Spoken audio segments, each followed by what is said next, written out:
فيلم النهارده هو واحد من أنجح أفلام النجم عادل إمام. فيلم النهارده بيتناول المرض اللي هنتكلم عليه النهارده، هو مرض بدأ يقلق ناس كتير جدا ومحتاجين يفهموا معلومات كتير عنه. فيلم زهايمر. فيلم زهايمر قدم يمكن مرض الزهايمر بشكل يمكن كوميدي شوية، في أجزاء كتير من المشاهد فيها كوميديا، يمكن يكون مبالغ فيها شوية، يمكن يكون بيقدم الواقع بشكل مظبوط. هنفهم النهارده فيلم زهايمر قدم مرض الزهايمر بشكل واقعي ولا لا، والى اي مدى عكس كمان الاعراض اللي بيمر بيها مريض الزهايمر. هنفهم كمان ازاي نتعامل مع مريض الزهايمر، لان مهم جدا ان احنا نعرف نتعامل معاه ازاي. والاهل اللي بيعانوا من المشكله دي بتبقى مشكله كبيره جدا بالنسبه لهم، مش عارفين يتعاملوا معاه بطريقه هم ما يعانوش نفسيا، والمريض كمان لان هو بيعاني كمان بشكل كبير جدا نفسيا، وبيعاني كمان من احباطات اكيد، واكيد بيمر بحاجات كتير محتاجين نفهمها. ويمكن كمان الفيلم ده فيه بعض المشاهد من خلال شخصية كمان صديقه سعيد صالح، بنشوف بعض سمات أو أعراض المرض ده. هنفهم النهاردة إزاي الفيلم ده تناول مرض الزهايمر من خلال فيلم زهايمر.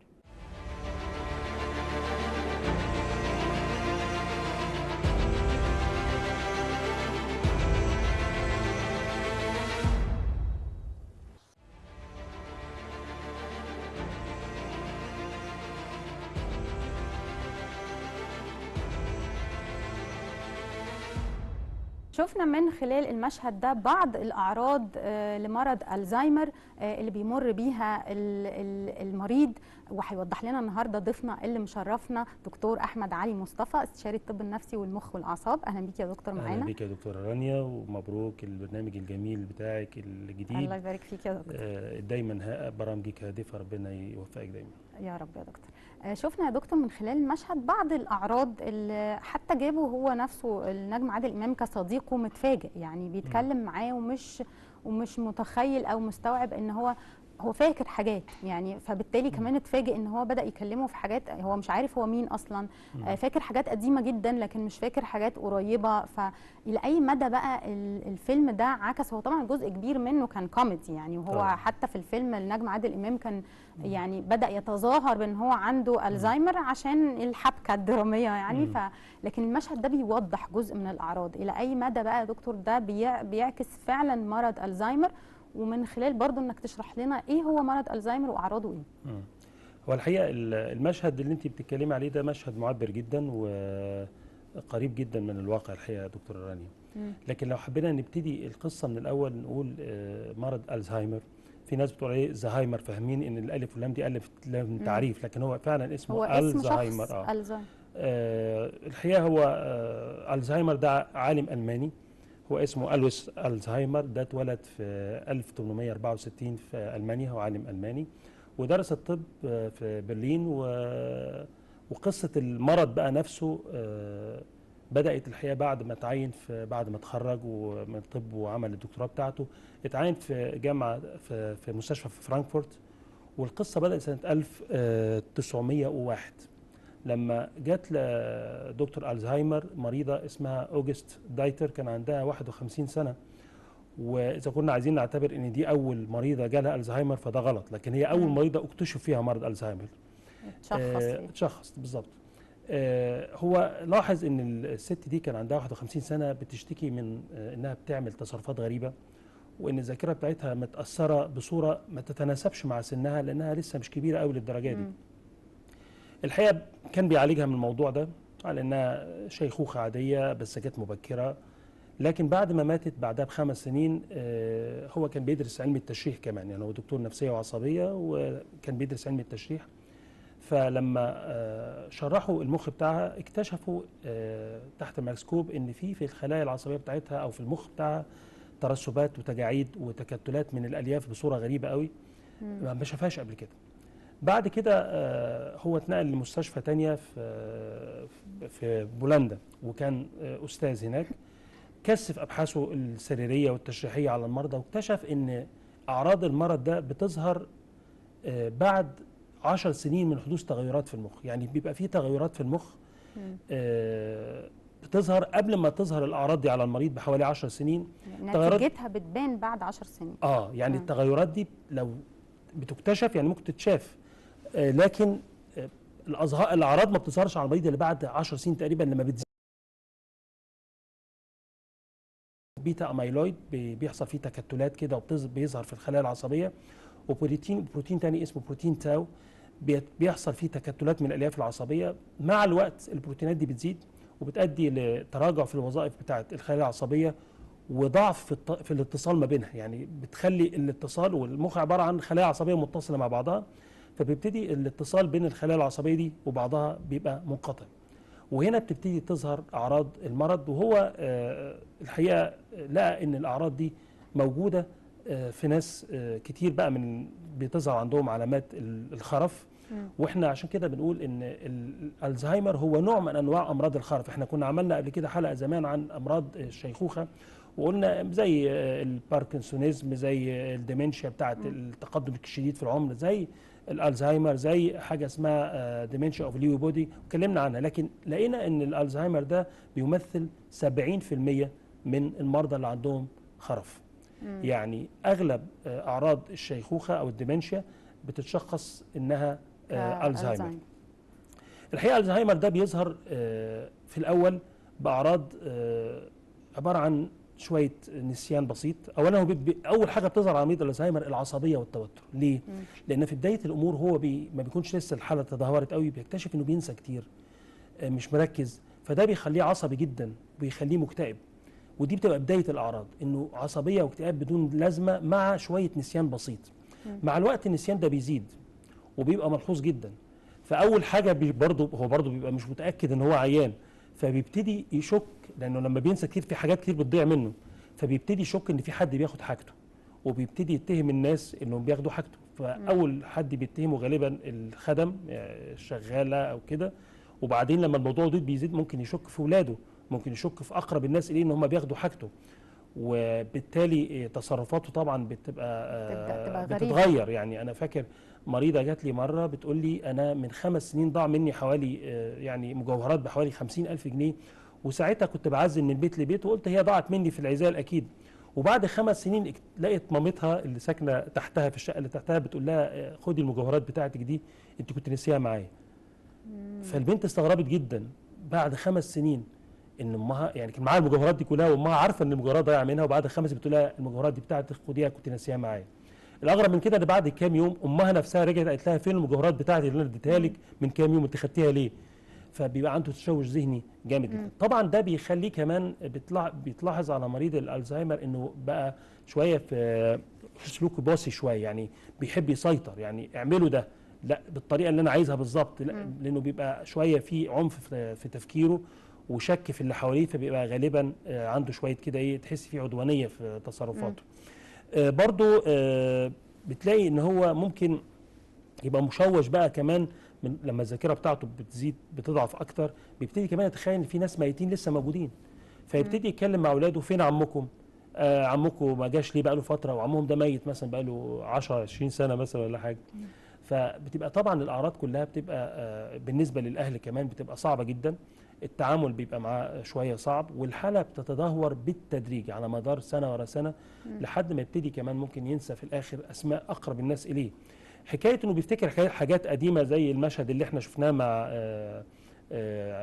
في الفيلم بتاع عادل امام وسعاد صالح، هو بيفتكر حاجات قديمه، بس هو برضو خلط بين عبد الناصر والسادات. يعني هو فاكر ان في حد في الحرب وفي مش عارف ايه ثوره وفي، لكن هو خلط بين السادات وعبد الناصر، مين فيهم اللي ممكن يكون يعني وكأن في مجموعه ذكريات يا دكتور بس مش متجمعه حتى صح كده. وعشان كده هو ساعات لما يكون فاكر حاجه ومش كامله فيقول اللي فاكره وبعدين يألف هو الباقي عشان يملأ الجابس اللي بين القصص وبعضها. يعني هو فاكر جزء وفاكر جزء النص مش فاكره، فهو مش هيقول لكم انا مش فاكر، وبيبقى مدرك ان هو في بيبقى لا شعوريا بيدافع عن نفسه، يقول هكمل القصه، فممكن يكملها بالاستنتاج او كده. شفنا برضو في المشهد ان هو اتبول على نفسه وهو قاعد معاه. أيوه. الحقيقه هو بيبقى جزء من الموضوع ده، مش ان هو عنده عدم تحكم في البول، هو بيبقى الاول اتنشن سيكينج، يعني هو الاول بيبقى حاسس بضعفه، وزي ما انت شفت كده في المشهد يقولوا ولادي ما جوش ليه، هو انا عندي ولاد فلما يحس بضعفه يحس ان هو عايز اتنشن، فيبتدي يقدر يمشي بس يقول لهم انا مش قادر امشي، يقدر يخش الحمام بس يقول لهم دخلوني، عشان بيحاول دايما يخلي الناس حواليه يتهم. تهتم. ممكن كل شويه تلاقيه راح واقع. وانا فاكر مريضه جات لي قالت لي انا بشوف ماما قبل ما تقع هي بتوقع نفسها. يعني في البدايه بيبقى مقصود. في البدايه بيبقى مقصود، بس بيبقى ليه عامل نفسي. خدي بالك ان الموضوع ده الالزهايمر بيبقى ليه تاثير نفسي شديد جدا، اكتئاب، قلق، حاجه اسمها النقوص اللي هي ريجريشن. فهو بيحاول يقلل من قدراته عشان ياخد اهتمام اكتر في الاول، لكن مع الوقت هو بيقتنع بده فعلا. يعني ممكن تلاقيه يتبول على نفسه الاول عشان يخليهم يجوا يحموه او يخليهم يجوا يعني يبقوا معاه، وبعدين يبقى ده سلوك معتاد مع تاخر الكوجنيتيف فانكشن بتاعته او الوظائف المعرفيه بتاعته. يبتدي يبقى ده سلوك بيعمله هو كمان بصوره تلقائيه، انا مش هتعب نفسي اخش لكن الحمام. ما فيش حاجات بيولوجيه يا دكتور اصلا تغيرات بتخليه بتوصله ان الوظائف دي نفسها ما بقتش تحصل بشكل طبيعي؟ لا، التغيرات البيولوجيه اللي قلت لك عليها اللي بيحصل خلل في خلايا المخ فعلا، فبالتالي القدرات ما هو اي حد حتى لو هو عايز يسيك اتنشن او يجي يجذب انتباه مش هيبقى للدرجه دي. يعني مفيش حد هيوصل رغبته في ان يجذب انتباه الناس انه مثلا يتبول على نفسه. لكن هو عشان بقى عنده تاخر كمان في القدرات المعرفيه، فبيبقى سلوكياته مش طبيعيه ومبالغ فيها، وبيوصل في الاخر انه فعلا يعني ممكن الاول يدعي ان هو مش قادر يمشي، وبعد شويه فعلا ما بقاش قادر يمشي لان هو ضعف اكتر، ولان هو تركيزه بقى ضعيف جدا للدرجه دي، وقدرته لانه زي ما قلت لك بيوصل في الاخر ما بيبقاش عارف اسماء اقرب الناس اليه. في الحقيقه في حاجات مهمه قوي يعني يمكن اتكلمت فيها وبحب اتكلم فيها. طب ده اسبابه ايه يا دكتور قبل ما ندخل اكتر في تفاصيل المرض ده؟ اسباب ده ان حد يجي له، وحضرتك قلت الكيس الاولانيه مثلا اللي جات للعالم ده كانت 51 سنه، يعني مش كبيره قوي، لان في اعتقاد برضو ان الناس تقول لك ده مرض العواجيز، يعني الناس اللي هم كبار السن، فرغم انه ممكن يجي لحد اصغر، فبيبقى سببه ايه بقى؟ سبب بيولوجي زي ما جيني، هو استعدادات جينيه عند كل واحد انه يصاب بامراض زي مرض السكر، زي مرض الضغط، زي الامراض النفسيه زي ما اتكلمنا قبل كده. حتى الامراض، كل الامراض يا دكتوره رانيا بيبقى اسبابها الاساسيه جينيه ليها.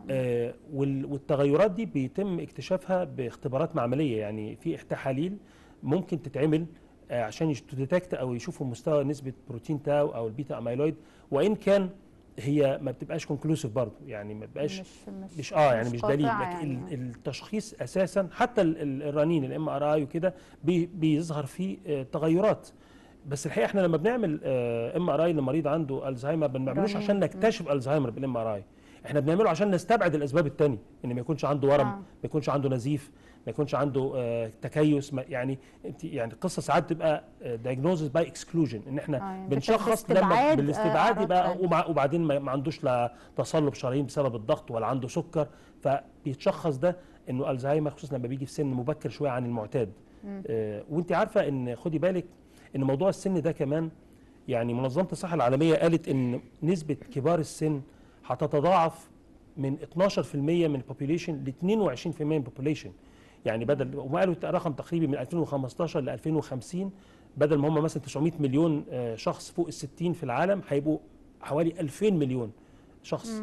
وده بسبب التقدم العلمي في الحفاظ على الحياه قدر الامكان بامر الله، لكن الحقيقه ده لقوا كمان انه ده ساعات بينعكس على جوده الحياه نفسها، لان برضه الواحد لما بيكبر مهما عاش بس برضه هيضعف، هيضعف، فهيبقى هو كبر وعاش زياده بس جوده الحياه بتاعته قلت، ما بقاش زي الاول. اكتر من 20% من البالغين بيبقوا فوق ال60 بيعاني من امراض نفسيه. نسبه المرضى اللي بيتوفوا نتيجه ايذاء للنفس ربعها تقريبا من ناس فوق ال60. 7% من الناس دي يعني الحقيقه الوفاه دي بتبقى بسبب الهلاوس اللي بتجيلهم. يعني الشخص اللي بيجيله الزهايمر لما الامور بتتقدم بيجيله هلاوس، يعني يتهيأ له انه في حد عايز يموته، يتهيأ له انه في حد بيطارده، يتهيأ له انه في نار في البيت، فبيبتدي يبقى مندفع يجري يعمل فيقع فيتعور، او يعني بتبقى حاجات زي كده. حالات كبار السن كان باين من المشهد فعلا بعض الحاجات اللي قالها سعيد صالح بتوضح ان هو كانه شايف حاجات اصلا ما حصلتش. فممكن تلاقي في الفيلم يمكن ظهر ان هو طبعا هو كان بيدعي وكده ان هو يعني انا في حد هيموتنا، احنا عايزين مش عارف نعمل ايه، وممكن يستخدم سلاح بصوره خاطئه فعلا. الاذى كمان اللي بيتعرض له الشخص الكبير في السن لو اتحط في مكان مش مناسب زي بعض دور الرعايه، للاسف برضو ده بيبقى احد الحاجات اللي بتبقى ساعات لو دار الرعايه ده مش كويس، مش متخصص. ممكن يتم ايذائه بالمعامله السيئه كده. الحقيقه يعني المرض ده مرض متعب يمكن للناس اللي قاعدين مع المريض نفسه، محتاجين معامله خاصه ليه عشان يعرفوا يحتووه حد. طبعا. هو الحقيقه الفيلم كان وان كان كوميدي لكن هو عبر بصوره معقوله جدا. يعني المشهد ده يا دكتور فعلا لما انت بتشوف مريض زي الزهايمر بيبقى بالشكل ده، يعني ممكن الناس ده ما هياش صوره مبالغ فيها لا ولا لا هي مش مبالغ فيها الحقيقه، هو فعلا بالشكل ده في صوره ممكن تبقى اكتر من كده كمان، لكن هي التاخر ده بيبقى على مدار السنوات الحقيقه. والحقيقه يعني ما فيش حاجه تمنعه، لكن احنا العلاجات اللي بنعالج بيها مرض الزهايمر هي علاجات يعني تبطئ شويه من التدهور. في ناس بيقولوا مثلا ابحاث بتقول ان من الحاجات اللي بتخلي المرض ده احتماليه حدوثه تبقى متاخره او ما تحصلش خالص ان الشخص يكون دايما في نشاط ذهني. كل ما كان العمل فيه تفكير وكل ما كان العمل فيه نوع من انواع الاثاره، ده بيخلي الموضوع تعرضك لمرض زي كده يكون اعراضه تبقى اقل. كل ما كنت بتمارس رياضه، كل ما كنت حتى بعد ما تتحايل المعاش مثلا او تسيب شغلك تمارس بعض الاعمال اللي فيها دايما ذاكره وفيها نشاط وكده، ده الحقيقه بيساعد جدا. كأني بمرن نفسي وذهني وعضلاتي. الاعراض النفسيه اللي بتيجي في مريض الزهايمر كمان يجب الاعتناء بيها جدا. في ناس كتير قوي للاسف يعني عندها فكره ايه، هو كبر خلاص مش هيفرق معاه بقى اذا كان زعلان ولا مش زعلان. هو اصلا مش فاكر ده كذا ولا كذا، لا ايه، لا ابوه ولا هو ساكن فين ولا ساكن ايه ولا مين ابنه، فيعني لما يبقى متضايق ده شيء طبيعي مش مشكله. لا ودي مهمه جدا انك توضح لنا يا دكتور المعاناه النفسيه اللي بيعاني منها بقى مريض الزهايمر. احنا عارفين طبعا وهنيجي للنقطه دي، المحيطين كمان بيعانوا برضه نفسيا اكيد.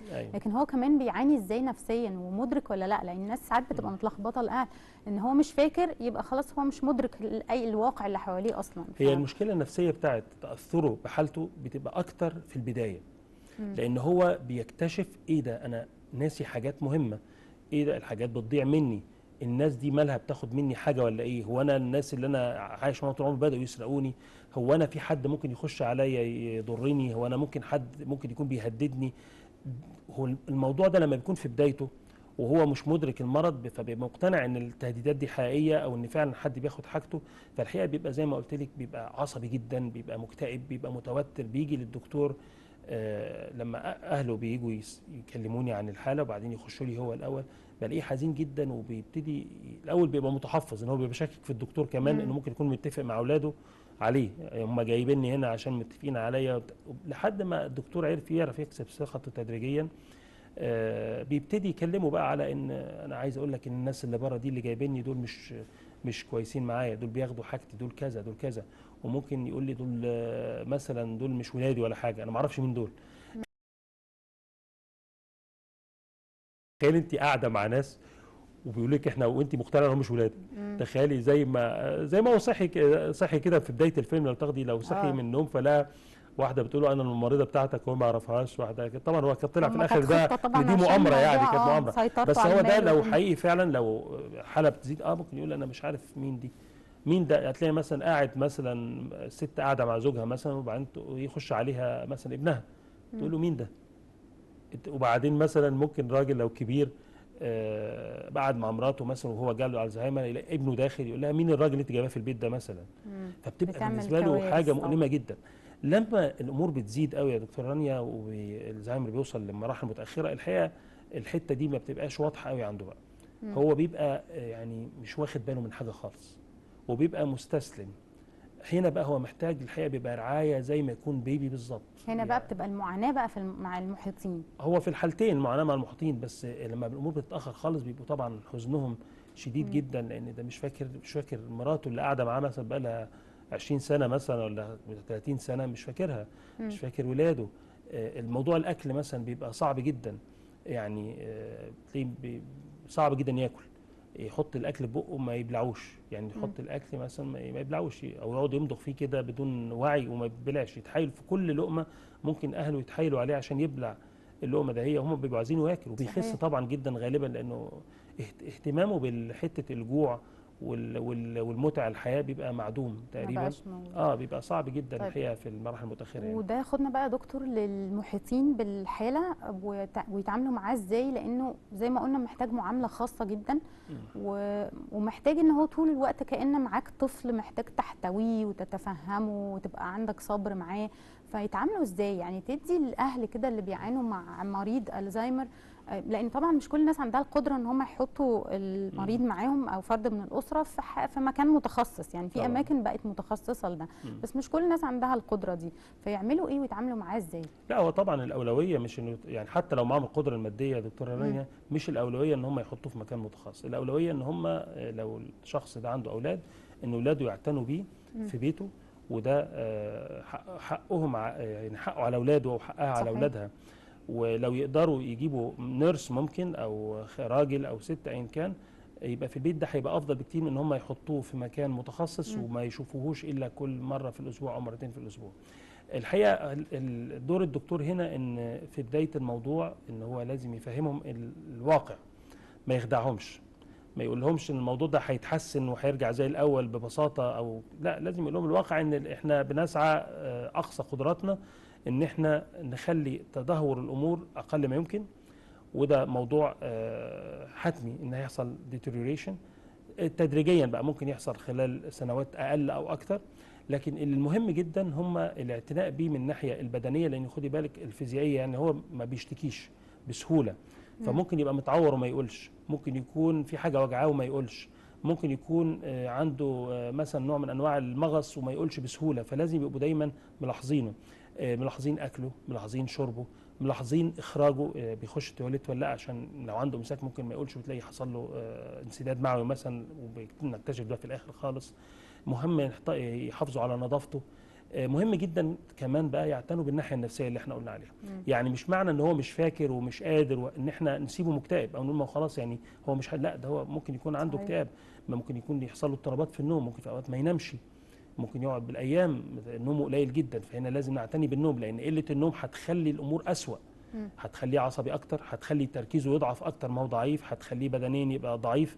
فالاهتمام بالنوم، الاهتمام بالاكل، الاهتمام بالحاله النفسيه، انه لو لقينا عصبي لازم دكتور يشوفه متخصص عشان يقلل التوتر ويقلل العصبيه، حمايه ليه، لان عصبيته ده ممكن يخليه ضغطه يرتفع، ممكن يعمل حركه عنيفه، وبرضه راحه لابنائه. الحقيقه كل ما كان المريض اهدى، كل ما كان المريض اكثر يعني مزاجه احسن، كل ما كان الاعتناء بيه بيبقى احسن، وكل ما كان هو كمان يبقى مرن معاهم، لو قالوا له يا بابا كل، او تعالى نتمشى شويه، او تعالى نتفرج على التلفزيون، فتلاقيه حالته النفسيه بتسمح انه يكون مرن نوعا ما. لكن لو الحاله دي حاله التاخر في الوظائف المعرفيه صاحبها كمان اكتئاب او توتر، وخصوصا بيبقى معاه كمان خدي بالك بيبقى معاه هلاوس وضلالات.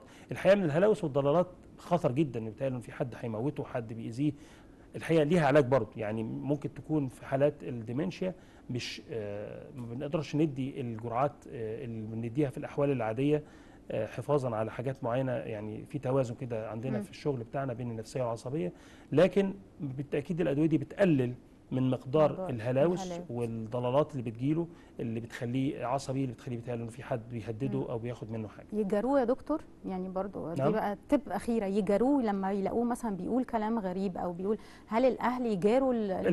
الحقيقه الموضوع برضو بيبقى فيه يعني تقدير، يعني مش طبعا مش هيجاروه في كل حاجه، لكن لو حاجات بسيطه ممكن يسيسوه بحيث ان هو ما يتعصبش، ويحاولوا يعملوا، عارفه انت لما بتكوني واحد رايح في حته يعني طريق غلط، فانت ممكن تقفي وتزقيه، ده صعب او وحش، لا احنا ممكن ناخده بايده كده ونحاول نرجعه تاني بالمسايسه، واحده واحده يعني بالمسايسه، لان طبعا مش كل حاجه هنقدر نقول له صح مثلا، لكن ممكن في بعض الاحيان نحاول نفكره بالراحه، لو في الامور في بدايتها ممكن يفتكر شويه، نحاول نغلوش على الموضوع، ان يعني لو لقيناه داخل في موضوع صعب جدا ان احنا نقنعه له نطلعه، لانه غالبا ممكن بعد شويه ينساه، بدل احسن ما نخش معاه في جدل يعصبه اكتر، ممكن نشتت انتباهه لحاجه ثانيه، فممكن بعد كده ينسى الموضوع اللي كان مضايقه ده، مثلا اللي كان بيقول مثلا ده في فلان شتمني او فلان قال كذا عليا، فممكن بالمسايسه نحاول طبعا نلطف الامور شويه. طفل محتاجين لازم لا مفر ان احنا نحتويه ونسايسه طبعا.